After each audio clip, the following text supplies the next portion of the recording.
Sometimes we forget that big and explosive properties that rule the world were once just humble ideas with humble beginnings. One of these behemoths is the Grand Theft Auto series. With so many games in this banger franchise being, well, bangers, sometimes it's easy to forget the smaller and more experimental games that came along the way that helped shape this series into what it is today.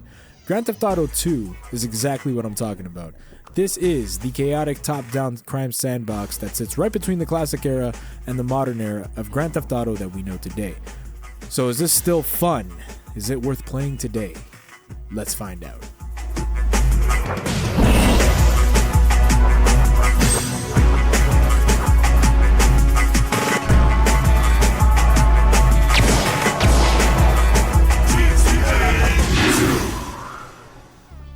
Released in 1999 by Rockstar Games, Grand Theft Auto 2, it came out, and it was the last of the top-down GTAs. It came out right before the series went 3D and changed the damn world.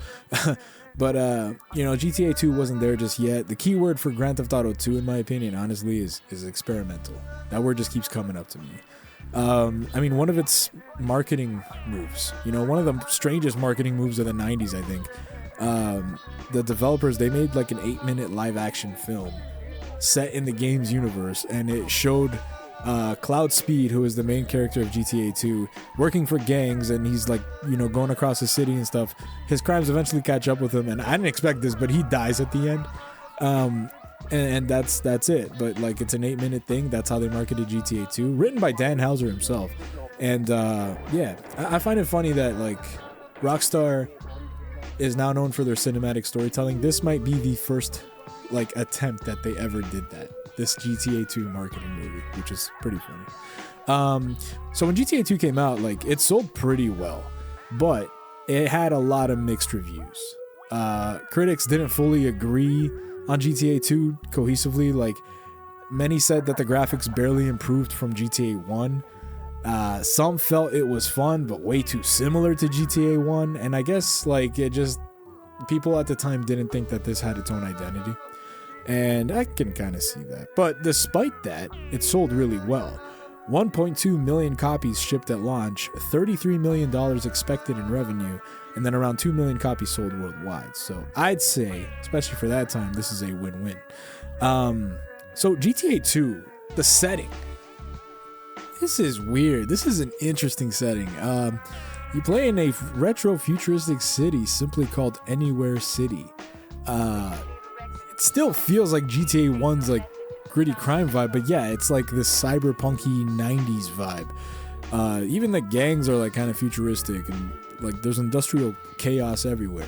And even the music is just weird. Like, it's weirdly cheerful and somehow just fits the vibe of this city. Like, I don't know. To me, this is what makes it stand out from GTA 1, is definitely its setting. Like, we're not dealing with Liberty City or San Andreas here. We are dealing with Anywhere City. We will never see this place again.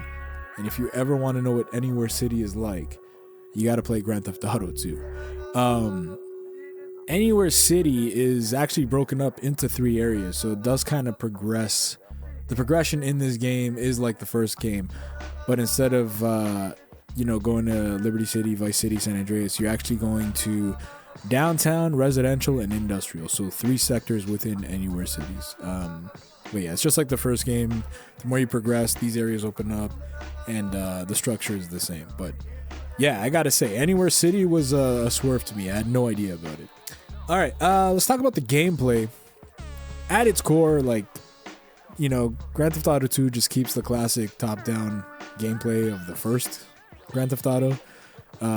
You're doing missions for crime syndicates, you're causing a ruckus, you're stealing cars, most importantly, you're trying not to get arrested. It's all pretty, standard GTA stuff. When you begin this game, especially on the PlayStation version, which is the one... No, sorry, I played the PC version. I dabbled with the PlayStation version, but then I got the PC version because I heard it was better, and it is. But you only play as one character, but if you somehow, want to torture yourself and play the Game Boy Color version of this game, you actually have a option of picking 6 other characters. So there you go. And then, of course, the way this works, each level gives you a target score, If you hit the score, you move on, and then of course if you miss, then you got to start over and try again. And then again, just like the first game, destroy cars, sell stolen vehicles, complete missions, cause absolute mayhem. That's how you score points, just like the first game. And of course, the more crap you cause, your wanted level climbs. The police come, they want to shoot you, arrest you. And then of course, if you die and get arrested, just like the first game, you lose your gear and you score. You lose your score multiplier. So that sucks. But talking and keeping within the gameplay, I think we're gonna. I'm gonna give my hats off to GTA 2 because it introduced something here that made sure that it was definitely a sequel to the first game and at least had its own identity compared to the first game, so people couldn't just say it was the same thing. It had a gang reputation system that honestly I found really impressive. This is where GTA 2 kind of got surprisingly deep, because instead of one storyline, missions kind of came from crime syndicates. So each level that you were in featured 2 unique gangs. One gang appears in every level. Doing jobs for a gang earns respect, but then more respect means tougher missions and bigger rewards. But the catch is, if you're helping a gang, the rival gang starts to hate you, and then if your reputation with that gang drops too low, you lose access to their missions. The gang members that from them become more hostile, and then the city literally becomes more dangerous to traverse. So this was Grand Theft Auto's first real like faction reputation system that became more common later on. Like we would see things like in San Andreas, Vice City Stories, stuff like that. So different iterations of this, but this was the first time they tried something like this, and I gotta say, like, for the time, it worked really well. I think it was pretty cool. The gangs, there was a ton of gangs. The Zaibatsu Corporation were the main guys. Then you had the Loonies, you had the Yakuza, the Rednecks, the SRS Scientists, the Russian Mafia, Hare Krishna, and then you had like minor neutral factions. But yeah, like tons of variety here with the gangs. I was not expecting this. Real quick, like playing GTA 2 compared to GTA 1, like I didn't really love GTA 1. I had a way better time with this game, and things like this are what assured me to have a better time. It was just a surprise. Speaking of GTA 1, like there are new features in GTA 2 that would kind of stay as staples and kind of expand throughout the rest of the series. You could, for the first time, save your game mid-level by visiting a church, but you did have to pay for it. But at least you could save. Vehicles and pedestrians, they interacted with the world like way more realistically. I just think everything, even like driving a car, felt more realistic. It just felt better. And then, yeah, like seeing how the NPCs react, they did interact more realistically, I guess, but like, it's still GTA on PlayStation 1.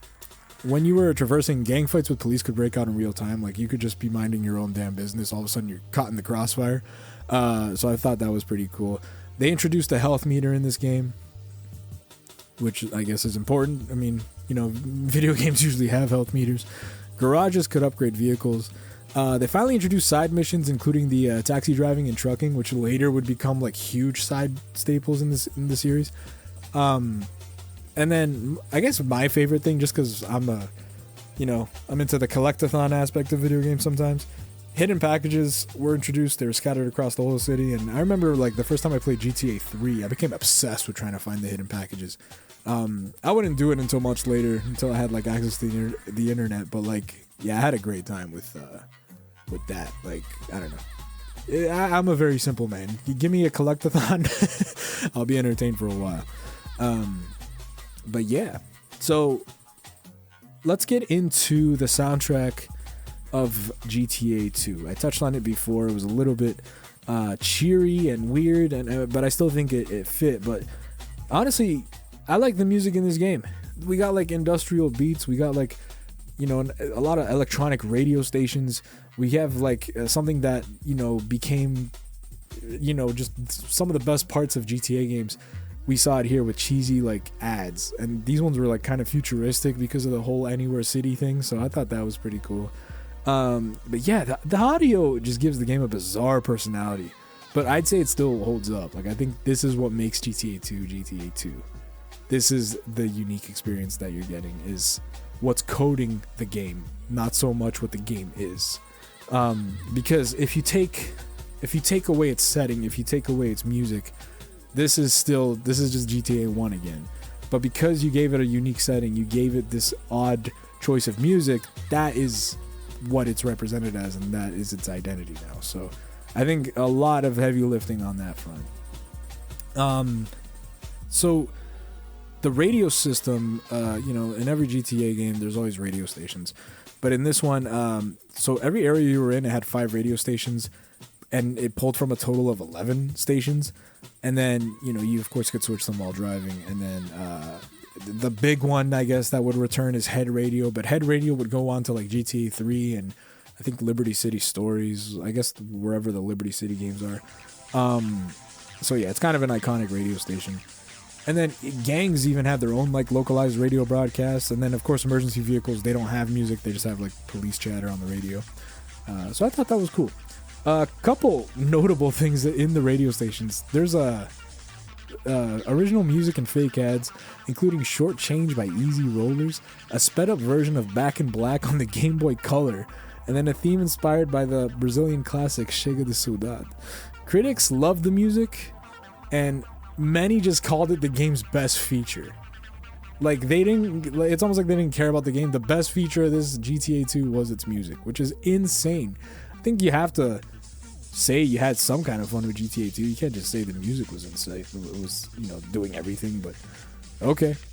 And then, of course, I could run down all the radio stations real quick. Head Radio, Rockstar Radio, K-Rez, Lo-Fi FM, Futuro FM, Funami FM, Lithium FM, King 130.7, Osmosis FM, Heavenly Radio, and KGBH.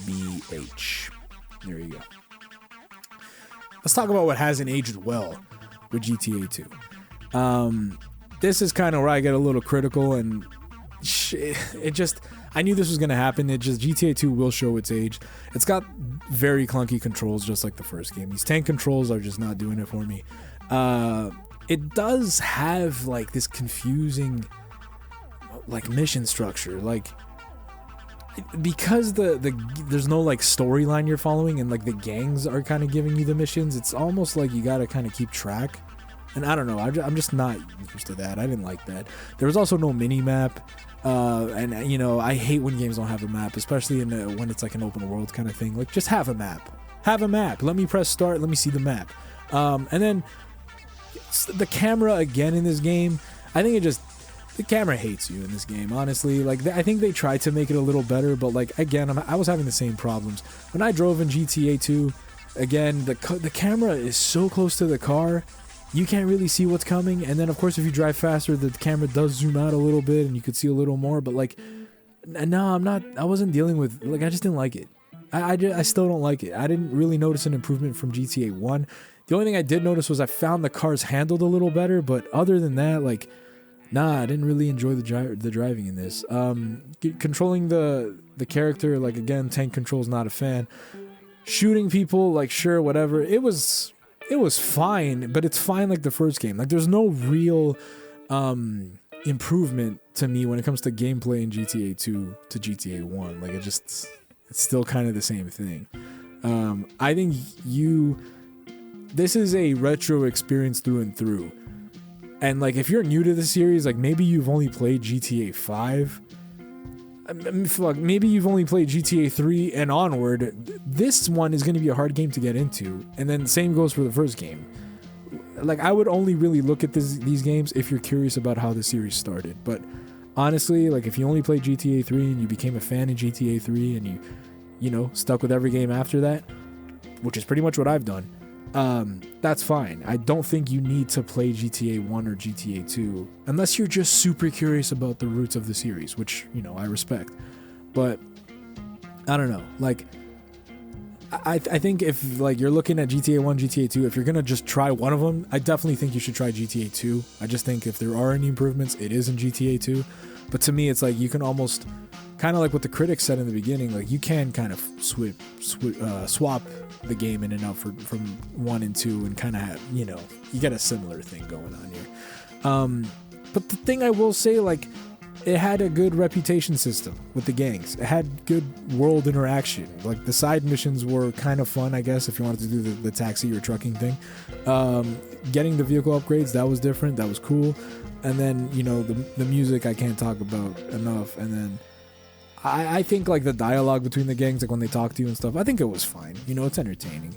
I think there's something here. And at the time, I bet people's minds were blown with GTA 2, especially with the gang system that I love talking about now. And then like it's unexpected, like cyberpunky themes are like right up my alley, and it's an idea that I would beg Rockstar to revisit, especially after I'd played the masterpiece that is known as Cyberpunk 2077. I keep thinking about Cyberpunk 2077, and the fact that Rockstar kind of touched a cyberpunky thing, man, I would give a lot to see a GTA set in a futuristic city. I would absolutely, just thinking about it, man, I wish. But yeah, but I can't sit here and say that like I'm gonna revisit Grand Theft Auto 2 again. I really doubt it, because the fact of the matter is I entered the series at GTA 3, and like a lot of people did, and I really believe that's really difficult to turn back the clock and be fully invested into a game that's dated in this way. It's just a lot. It's a lot to kind of shut your mind off to, you know? So for that, I'll give it a 6 out of 10. Literally from here, there's nowhere to go but up, you know? But I would say, like, I think without GTA 2, maybe the modern GTA formula, you know, now, it honestly might not exist. Or it might be different for the worst. You never know. Sometimes the most important games are the ones people forget about, or something like that, you know? But yeah, I don't know. I think GTA is fine, or GTA 2 was fine. It was definitely an improvement from the first one, but not much. I'm glad to have finally played it, but I'm good with just kind of leaving it here, leaving it in the past. And, you know, it was fun, much respect, but I will move on now.